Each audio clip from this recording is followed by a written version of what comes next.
కల్మషం లేని మనసుతో చెప్పాలంటే ఆ మధురా నగరి ఎట్లయితే ఉందో అగ్రహారం గ్రామంలో కూడా శ్రీకృష్ణ పరమాత్ముడు అన్నిళ్లలో తిరుగుతూ దేవాలయం ప్రతిష్టకు ముందే తిరుగుతున్నాడు కాబట్టి ఇంతదాకా తీసుకొచ్చినాడు పరమాత్ముడు.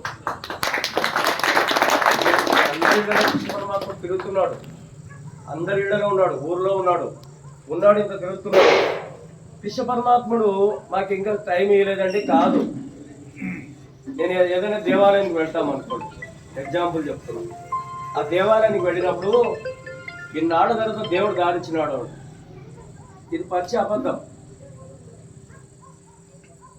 యోచన చేయాలి మనం కూడా. పచ్చి అబద్ధం. దేవాలయం రోజు తెరుస్తున్నారు, రోజు పూజలు జరుగుతున్నాయి, చక్కగా పంచామృతాలు జరుగుతున్నాయి, నామస్మరణ జరుగుతూ ఉంటుంది, భజన జరుగుతుంటుంది. నీకు పోయేదానికి టైం లేదు. నువ్వు పోయినప్పుడు ఏదో ఒక కారణం చెప్పాలి కాబట్టి ఈ దేవుడు తెంపి అలా తీసుకొచ్చినాడు.